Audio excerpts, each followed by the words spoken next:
What's going on? Welcome to another episode of Broken Theory. Today we got a special guest, my boy ROTHSTEIN BEATZ. What's going on, man? Hey man, what's good with you, Era? How you feeling, my guy? Blessed and highly favored, man. I'm thankful that you came on the show today, man. I'm grateful to have you. Appreciate you. Hey man, I appreciate the invite, my guy. No doubt, man. Definitely had to have you bless the platform, man. Let's talk about how you first got started with music at first. What was the journey like for you?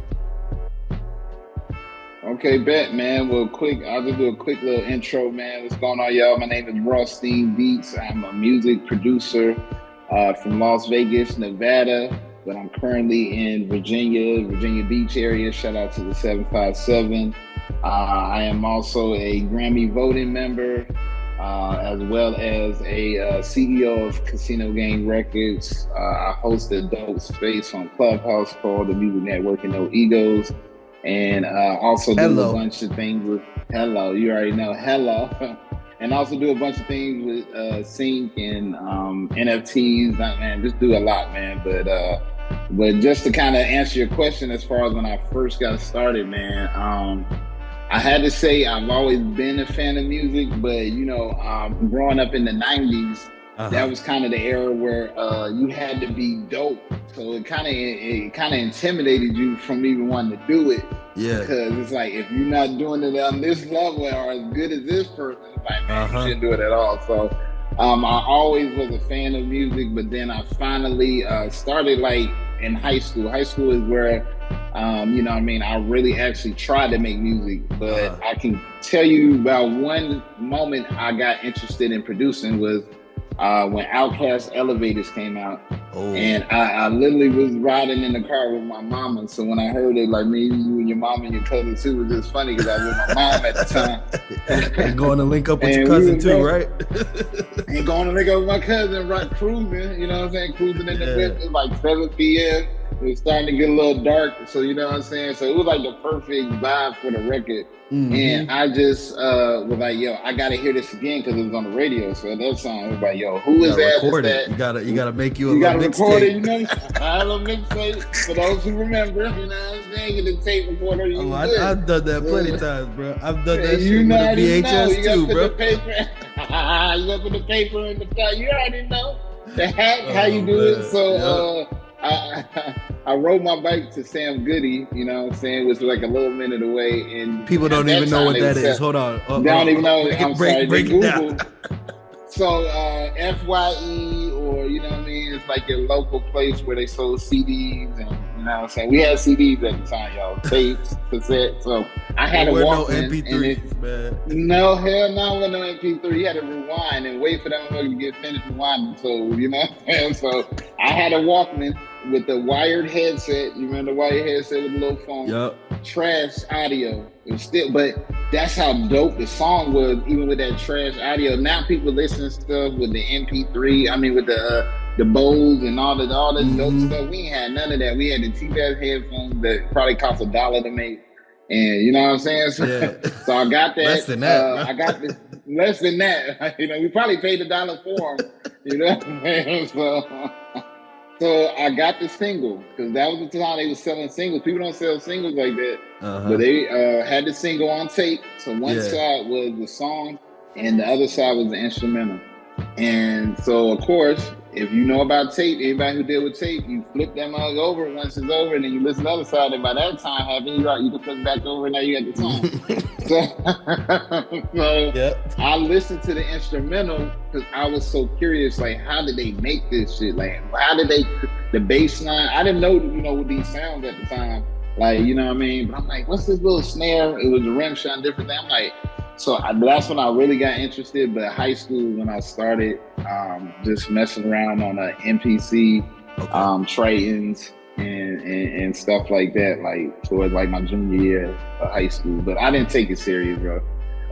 What was the first MPC that you had? It was the 2000, the original 2000. You know what I mean? Before the screen, you know what I mean? XL and all that, and the nice pads. You know what I mean? I started on the 2000. Man, that's a beauty, bro. I wish I had one of those, bro, just to put on the shelf. I might buy a Breauxkin one, bro, just to hang it up Just as to some have art. it. You know what I'm saying? Bro, I still got both of mine, and I probably turned them on in years. But you haven't turned I still them on? got them. Nah, man, it's like the only time it's crazy because I got the 2000 and 2000 XL, and my 2000 pads was going out, so I just replaced the pads and put some fresh pads up there. Okay, and so I probably turned that one on more recent than you did that yourself? XL. Yeah, I did that myself. That's what's up. Shout out to YouTube. Yeah, definitely, bro. Because back in the days when those pads went out, we didn't have no eBay, no nothing, bro. You had to go to like whatever electronic store that there was around and be like, "Hey, you think you could fix this? Like, what the hell is this? Like, what the hell is this?" Right. Unless you went to a music store that specialized in like repair, but you can go to radios, you know what I mean, whatever. Your local radios, local electronic store, because that's crazy. Like, remember people used to work on TV? Yeah. Like, people forget about that. Like, people used to take your TV, you would take it to the, you know what I mean? I know, and that's why so many people probably throw them out these days, because, when they get messed up, they just throw them out. And these people probably out here collecting them all up. And collecting them and then replacing them. And I got new TV. Yep. Brand new. Fresh out the truck. Yep. Yes, sir. Nah, man. Can you walk me through your creative process? I know you said you started out on an MPC. How has that changed from when you first started and your process right now? What is that like? Man, no, that's a dope question. Matter of fact, let me kind of just break down like my musical journey real quick. Just how I, like, as far as producing. Absolutely. Because my older brother, which was crazy, in high school, him and his homies had a rap group, and they actually was going to the studio. Like, that's the time, and that's another thing. You had to go to the studio to like, record and all that stuff. And I started messing around with the keyboard and just like playing little shit. Like I was just playing. I didn't know I was just playing stuff. They're like, "Yo, that's dope." And so I'm like, all right. So then I actually did the Boss 808. For anybody remember those, Boss 808 had 5 sounds. That's it. There was 5 sounds. That's all you had. And so imagine you try to make different beats with the same 5 sounds. All my stuff, they would sound the same as ever. Like, the drum patterns the same. Like, it was just everything. The little lead or whatever they had in there, it was just trash. So that wasn't working for me. So I said, all right, man, bump it. So then, you know what I'm saying? So that was high school. Then I go to college, and then I meet one of my close boys. Shout out to Kai. He had a CD out, and I was like, "Dang, you got a CD out?" And, like, he made the beats, his boys rapped on it. Of course, they went to the studio, and I'm like, and it's in college. So I'm like, "Well, y'all got a CD?" Like, "Yeah, we got a CD out." And I'm like, "What you make?" You know what I'm saying? It was unbelievable for me because I only used to like people like in the industry. Established rappers. So I couldn't put 2 and 2 together that you too could go to a studio and record and put your own CD out. Because you know what I mean? It was like, you talking like this was 2001. So this was like 2001 time frame. So, technology, we were just interneting and getting that stuff cooking, you know what I mean? So, so anyway, I'm like, "Yo, bro, what you made your beats on?" And he was like, "PlayStation 1. I said, "Man, get out of here, bro. Ain't no way you made that fire. Ain't no way you made some Just Blaze fire. Like, this was kind of like that around that Dipset era kind of time frame." And I'm like, "Ain't no way you chopped up that sample, did all that on Music Generator." Like, yeah. So he taught me how to use the Music Generator on PlayStation. So and you could sample on there, like a 10-second sampler.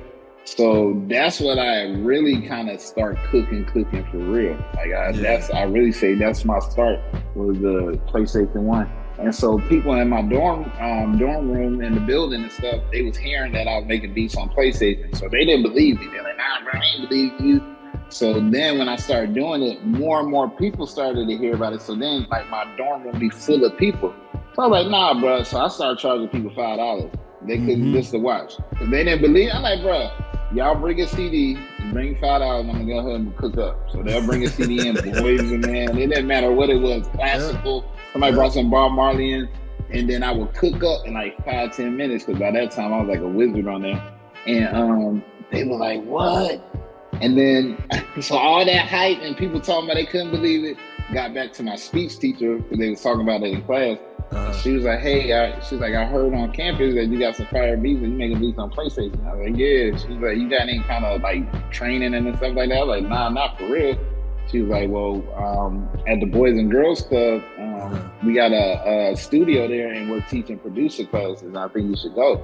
And so I'm like, word, I'm like, bet. So, you know, I went to the producer class. They had an MPC there. They had a trade. They had that's when they had the sound banks. They had the sound banks and all that stuff like that. And I didn't know this till after, you know, the program closed and all that the instructor was Chad Hugo from the Neptune's cousin. Oh, and he also produced with Chad. But I didn't know. I was just some Filipino dude that was in there. And, he was dope, though. That mother could play everything. Like, he played keys. He programming the MPC, he doing all that, and he literally like week by week just taught us how to produce. Like he literally just taught about timing and tempo and BPMs and keys and like, you know what I mean? Just like it was a crash course, but from somebody who, I was a former athlete, all I did was really just listen to music, play basketball and stuff like that. So I didn't have no kind of real training coming into producing. So I'll definitely credit that class from you know what I mean, kind of like teaching me the fundamentals of producing, you know what I mean? What do you feel like is the fundamentals of producing? That's, man, shit. I'll say if you starting out as a producer, I feel like you gotta definitely understand about timing. You definitely gotta understand the lingo. You know what I'm saying? You got to know what kick, snare, bass, like you got to know the terminologies, you know what I mean? So if I say we in the studio and I'm like, hey, why don't you go ahead and go from C to this and then you're like, huh? You don't know what to, you know what I mean? So yeah. So you definitely got to know lingo, definitely got to study, and you got to research the people who done it before you. So if you don't know about the beginning, you definitely gonna be lost trying to catch up. That's like you trying to watch a movie and you watching it in the middle of the movie. Like you're not gonna really understand the whole movie unless you go back and watch the beginning. And then so that's how I feel like as a producer. Absolutely. Listen to the composers, because that's what you're doing. You composing. So go back, listen to composers.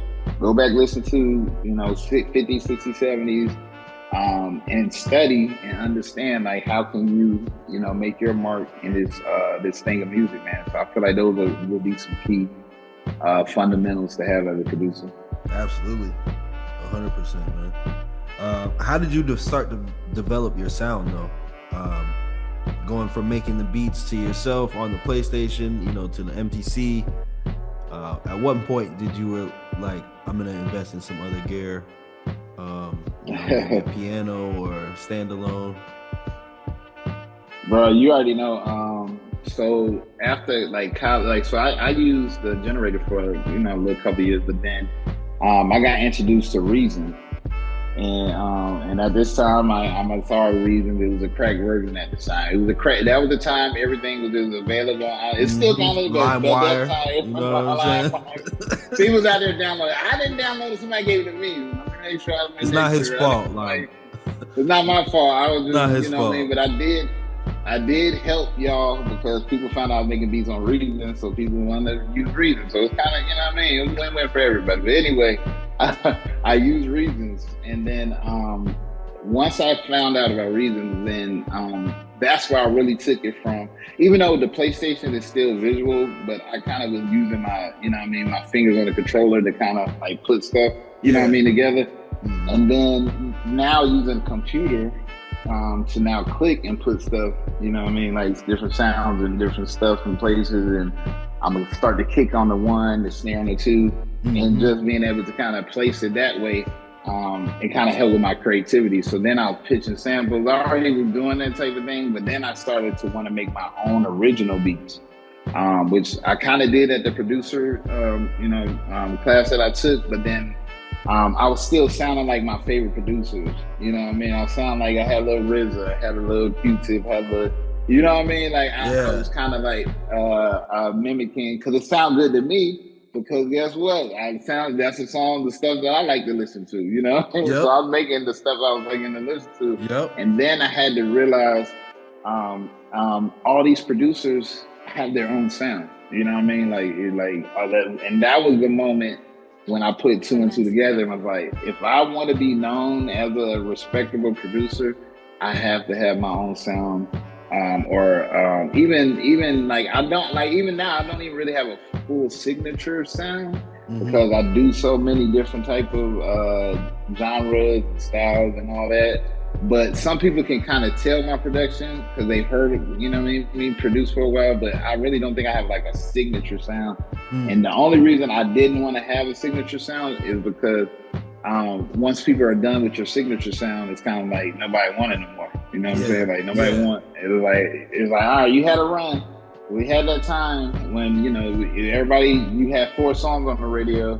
Everybody was loving this signature sound, and then nobody wanted signature sound. So I never wanted to be caught up in that. Like, oh, you always do a little sound when you do this or this. You know what I mean? So that's why I was like, I was really focusing on not sounding. I didn't even want the next beat to sound the same because I wanted to challenge myself to not be in the box producer. You know, I understand. So yeah, bro. So just kind of finish the story real quick. I was using Reasons, and then after Reasons, I started using Machine, and then that's when I really start like cooking a little bit more than faster, and it reminded me of the MPC because now I actually had a pad that I can press versus clicking. So that also changed, and then I bought a MIDI controller. Then I ended up actually getting the actual keyboard, a Phantom X6, and you know what I mean, because I still wanted to use hardware parts versus just trying to, you know what I mean, just use what's on the computer or just loops and stuff like that. So, but like, what made you switch? What made you switch from MPC to native? I would say the workflow, like just how they aesthetically how it looked on the screen.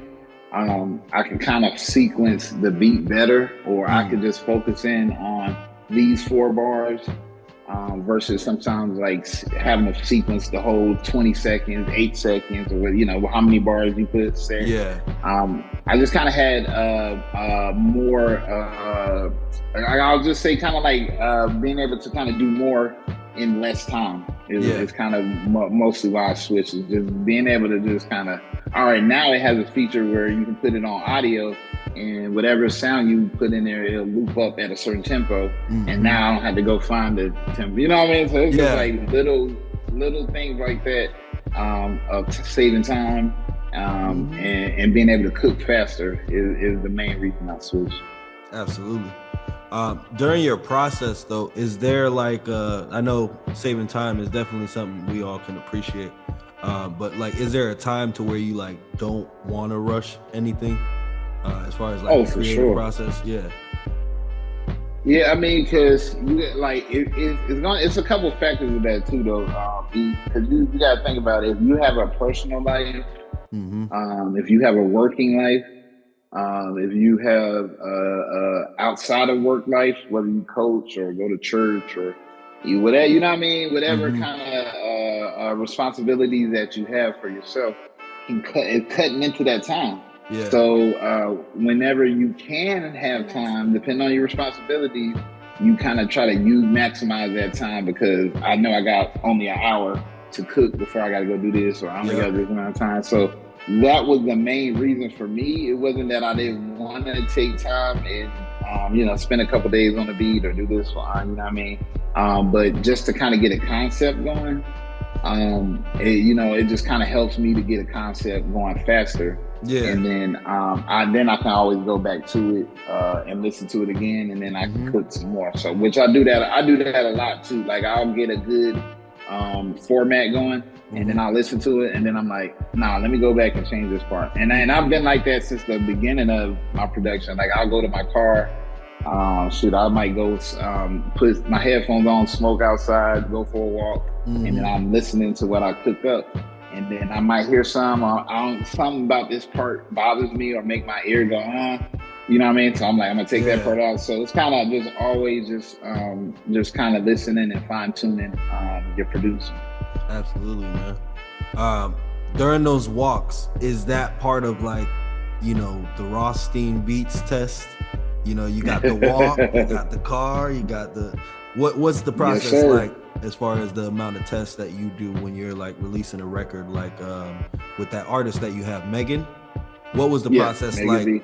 Yeah, what was the process like releasing that record? How many tests did you do with that? Sheesh. You should see our you know how you can put the files in your iPhone and you have all the different files and stuff? Like if I type in "feel good," it's gonna be like 20 different mixes. I already know. We do pre-recording at my crib, so we'll get all the ideas and things because it's unlimited studio time. So it's like we're not rushing, we're not feeling pressure. So it starts there, and then so if I played you our first session at my crib and then the finished product, you're like, what happened? Y'all did all that? And we did a lot of changes. So, and then this what comes down to studying. The Alchemist, I stole one of his techniques. And Knots. Shout out that I want to make sure I shout out Knots too. That's my brother. They had the old ass boombox, like the 1990s. Some had the handle, like if you could put it in like your bathroom or your kitchen or some shit like that. That old ass stereo. It's only FM though. It's only kind of FM and this some shit you can kind of plug in, or you can, you know what I mean, do some shit like that nowadays. But if it sounds good in that, then I'm like, okay, that's one test. Then another test is, like you said, let me go to the car. Now let me go to a car that doesn't have that good a bass. Let me go to a car that has bass, super bass, like they got a system. Then guess what? If I'm cool with my homies who got clubs, I can go to the club and play it in the club and see how the bass feels. See how then I can fine tune. Well, maybe we need to turn that down a little bit. Maybe we need to turn this up. Maybe we need to highlight this, highlight. So the club test, and you know what I mean. That's the test I do. And that's then like you said, that's a major test. Not a lot of people could do that. That's what I'm saying. It's about relationships. If you got somebody who has a club and a nice system, you want to try. That's what I'm saying. You want to do a bad, horrible system all the way to the top-notch system. If you can do tests, all those tests in between those, then you can really understand how people are going to be listening to it. So that's where the walks come in. Because most people think about when people listen to music, when they're walking, exercising.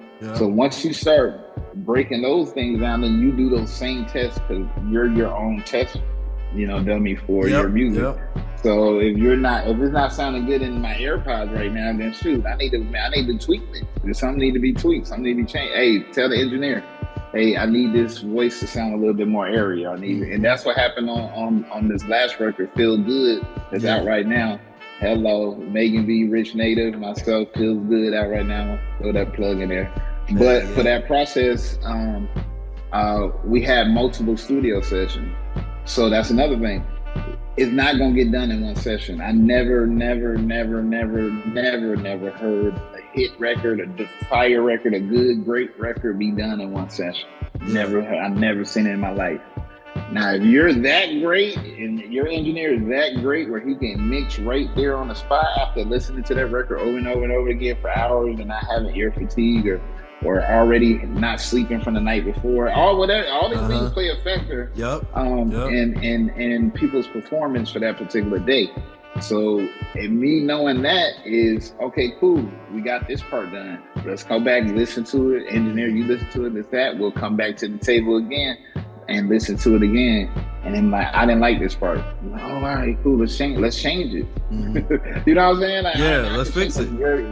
Let's fix it. We have the ability to do that because we're not rushing to get the record out. We're not like, all right, now it's good, it sounds good to me because I'm on the record. No. I had to make her re-sing the hook. I said, listen, you're not even sound like you having fun. She's like, what? I said, you sound like you're a robot. You just sound like you just, all I'm just doing it. Feels good. It feels good. You know what I mean? Like you is no feeling. And of course you sound good sonically and technically, but you're in key, but it's no feeling there. And guess what? We redid the hook. The rap part. Once the rap part, I had to talk to him. Nah, bro, that ain't it. That's not it right now. Yeah. You know what I mean? Go like you can do better. Yep. And you know what I mean? And that's pushing yourself, pushing your teammates, pushing everybody that's involved in the record to go to another level. Because sometimes your best performance ain't the best performance on certain records. Yeah. You know, some people can do one takes, and then which is great. If we can get in one take, thank you. We save us money, we good. But some people are not like. This is my analogy. I say to people when they're frustrated, when they first get in the studio, I say, listen, you just can't walk off the street and go play an NBA game. Like you're not without. You gonna get ran out the gym. You gonna break some stretch. You burn muscle gonna get teared. You have to stretch. You have to warm up. You have to get some shots up. NBA players, they don't just go from the locker room to the game. No, they hours ahead of time. They in there shooting. They in there warming up. They're conditioned. They getting their heart rate up. They're warming up and they're getting ready to play the game. So if you think you can just walk into the studio and say, all right, y'all, I'm here. Let's go. And then it's gonna be magic. Sometimes it can happen like that, but it takes a person who's been doing it for a long time to be able to kind of do that, where it's second nature. If you're still on your journey, you need to, you trust me, you can do that takeover better. I'm telling you, you can say this a little bit better. I'm telling you this, you wasn't clear at this part. If you start dissecting your music to that type of level, you're going to raise, the standard of your music. Yeah, I totally agree with you. You know what I mean? Whenever I lock in with a new artist, you know what I mean? I try to kind of break the ice real quick. So that way when we're working, you know what I'm saying? From there, it's just like, we don't have to worry about no ego, no none of that. You know what I'm saying? Like, we just like, I'm trying to work on the song. You know what I'm saying? It don't got nothing. I'm trying to make this the best it could be. You know what I'm saying? In my knowledge and with my ear. You know what I'm saying? But you hear one thing, I hear another thing. Let's put our heads together. And like you said earlier, let's fix this. You know what I mean? Yeah. But Eric, this is another thing though. And this happened to me multiple times. So this is, like you said, I love that you said no ego, because there's times that I have to fight with the artist. Like, do you hear me? Like, I make a suggestion and I don't know, Rob. And this happened multiple artists. This ain't just the people I work with. Yeah. I don't know, Rob. I'm like, trust me, try this.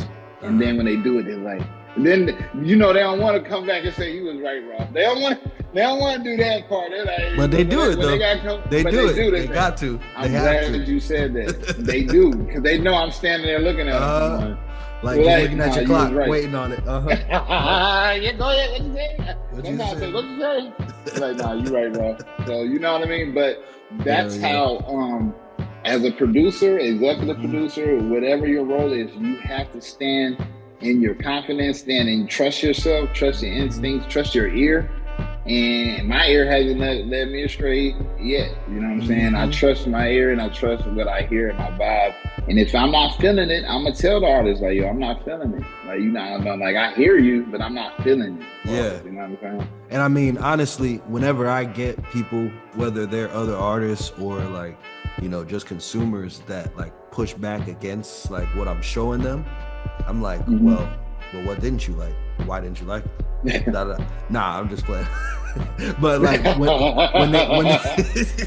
when they solicit that information, because somebody will say, oh, the blah blah blah is too high, or there's a certain part that they don't like. I kind of take note of that, and I like try to work at it if I have the time to. If it's already out, it's already out. It's up from there. Next time in the next process, I'll keep that in mind. But nah, I'm definitely always open-minded, especially with working with other people. Man, you gotta be, man, because I used to be the type that wouldn't say something. It would bother me. It would say, but everybody else saying, it sounds good. You know what I mean? You ever been in a room and everybody like, yeah, man, it's good. But that's fire. And you can tell they being so damn fake with it. They like, yeah, man, that shit is dope, bro. Man, damn, I ain't never heard nothing like that. I know, bro. You come on, bro. You took it too much, bro. Yeah, but and so for me, right? Come on, bro. You know that shit ain't like that. But for me, I had to gain the confidence to say, nah, bro, or hey, because I had, you know what I'm saying? Because if my name's gonna be a part of it, like that's where you gotta take pride and stuff.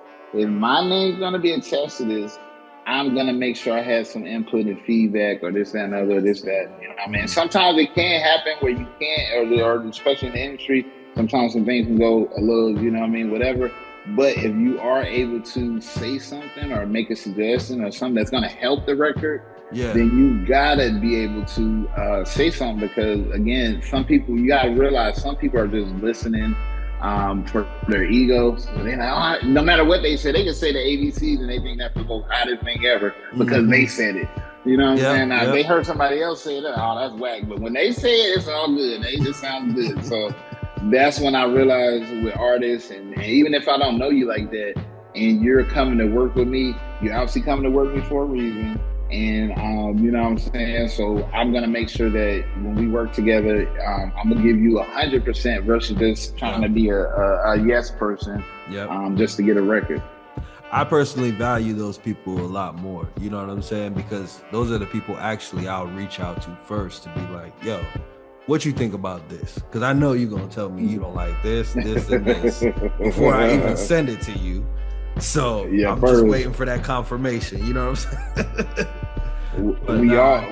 Look, you gotta have, my bad. You gotta have friends like that, because I ain't gonna hold you. It's times that I felt a certain kind of way when they told me something. You know what I'm saying? So because that's how honest and real it was, that it made. I'm like, I don't know, bro. You know what I mean? Like, but I appreciate that, because you know what I mean. That like you're at least you're trying to make a suggestion too. I want to say that part too, because sometimes people are like, they're not communicating at all. It's good, I like it.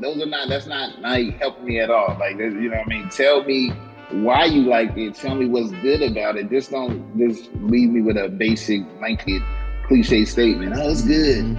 Nah. I need to know what is good about it. And then also, what is something that you don't like or want to change or bothered you or this, that, and the other. And then you can kind of, you know what I mean, get some more information out of people. For sure. I got a question for you, man, before we get out of here. If you could give some advice to your younger self, what would it be and why? Man, definitely is learn some more. You know, even when you think you know something, go learn it again. Because sometimes you can think you know something, and then you realize you don't. So that was me. I thought I knew how to produce years ago, and now that I'm at where I'm at now, I realize I ain't know nothing. I was dumb. You know what I'm saying? Because in my mind, I thought people was telling my beats was good, people saying this and another, but my mix was horrible. Like my mind, man. You know what I'm saying? Like the kick was too flat. It didn't even make the speaker jump in it. You know what I'm saying? It was just different things that I hear now that I would have told myself was, you good, you all right, but you got some more work to do. So go back and learn about, you know, sound, and learn about engineering and different things that I did years later. You know what I mean? I would have started earlier if I had that information. I would have started. I probably would have went to audio engineering school, or I probably would have interned at a studio, or you know what I'm saying, or being around people, because I was around some Grammy Award winning engineers and different people in the early part of my career, but I didn't understand the significance until years later. You know what I mean? Because I took recording techniques from him, and he was teaching me all this other stuff, and I didn't realize till years later how valuable that information was. Yeah. So I definitely would have spent some more time with him. You know what I mean? But I still thank my guy for, you know, taking the time out. I mean, he worked with Gladys Knight and a bunch of people. Oh, yeah. So it was just like, you know what I'm saying? You know, straight like difficult, like spending hours to record and mix and do all that stuff. So much respect to all those OGs that came before me. So that what I would have told my younger self is, nah, man, go and learn some more. And then, 100%. Yeah, man. Do you ever get creative blocks? And if you do, what are some of the things that you do to kind of get them removed? For sure, creative blocks. It's sometimes, I call it, like you literally like running into the wall. That's how I feel like. It's like, you ever ran, you start running, and then you hit a motherfucking wall or a door or some shit, and it just fuck you all the way up, like, like that. And that's how, because it's like, you're like, you don't know what else to do, go, add, subtract.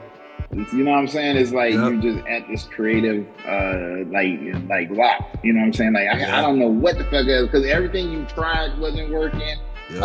You added this, it didn't sound good. The sounds you trying to mesh with it ain't meshing well. So that's the time I do one or two things. First thing is, if I ain't got my Zaza, if I'm not, on a certain high level, then I go get, I go get some Zaza. You know what I mean? I might change the vibe of the room, you know what I'm saying? So that might be if I have lighting, if I have candles, if I have whatever, you know what I mean, I kind of have around me, then I'll change that up, or I'll leave. And, that's a real good one, man. Change the lighting up. I never thought about that one, man. Like, just like, if you're in a dark room, man, just open the window, or vice versa. Yeah, vice versa. Yes, I've done both. It's times that once I turned the lights out and just had like just dim lighting, or I had a certain color, the lights and stuff like that. If I had a certain kind of vibe, then I start kind of locking in a little bit more, or even setting the atmosphere for the beat that I'm making. You know what I'm saying? Like if I'm in a dark room and I'm making a happy beat, and I'm like, oh no, I need to get some light in here. You know what I'm saying? I'll turn lights on. I'll bring natural light, for sure.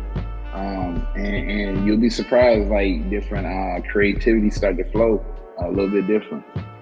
Absolutely, man. We got less than a minute left, my brother. Is there anything that you're working on that you could speak on, or anything that's coming next? Man, I really want to tell you the name of this person. That it already passed the manager. The manager loved what we did, and it's going to the particular artist now. And if the artist does clear and like what we did, it's gonna be a career changer. That's all I gotta say. And I told people I'm gonna be a little bougie, but I'm just letting people know up front.